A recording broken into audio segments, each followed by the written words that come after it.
Welcome to 365 Christian Men, where every day we aim to inspire and encourage with real-life stories about men.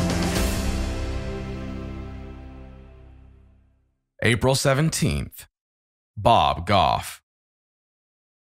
Bob is a lawyer, professor, and New York Times bestselling author.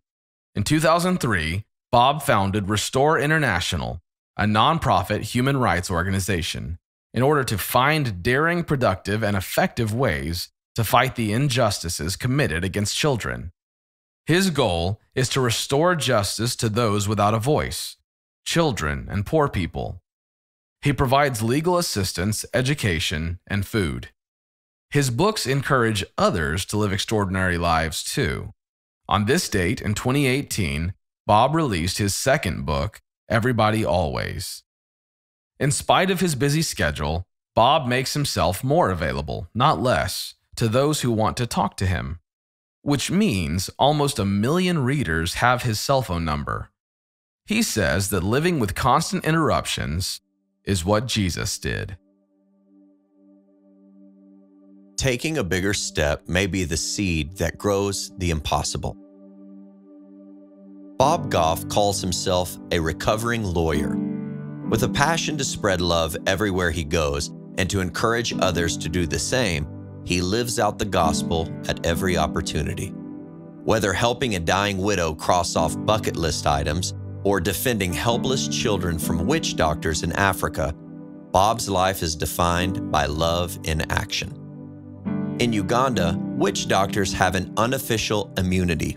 They can torment anyone they want for their own gain. Young boys are a particular interest to them because the boys' body parts are believed to give them added power.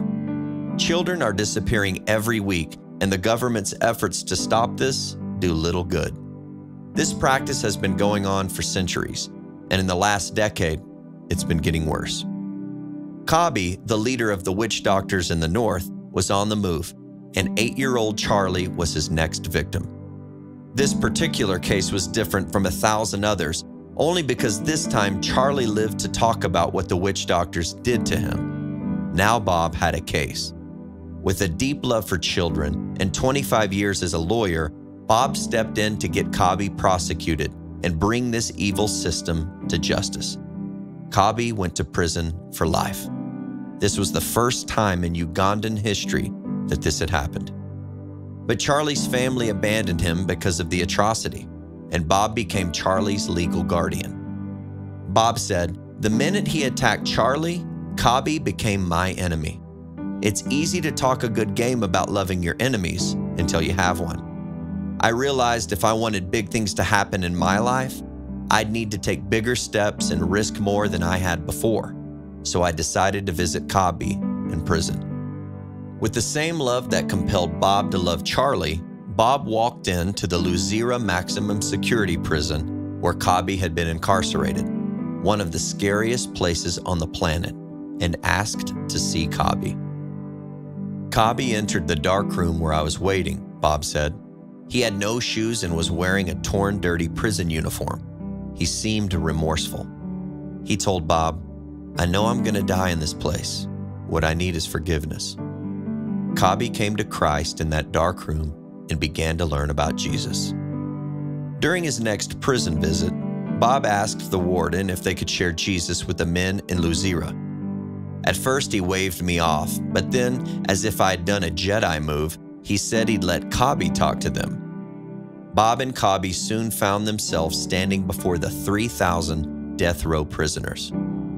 Not as enemies, but now as brothers, Bob held Kabi's hand as Kabi shared what Jesus had done in him. Bob said, "Every guy in that place knew who Kabi was and what he had done, and more than a few knew that I was the guy who put him there."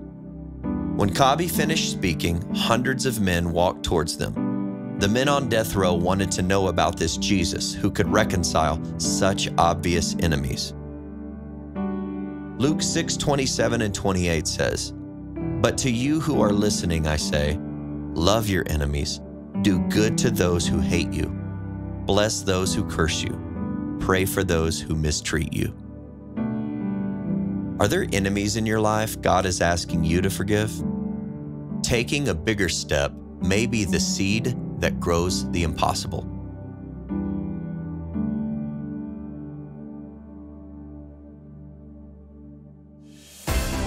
Thank you for listening to today's story.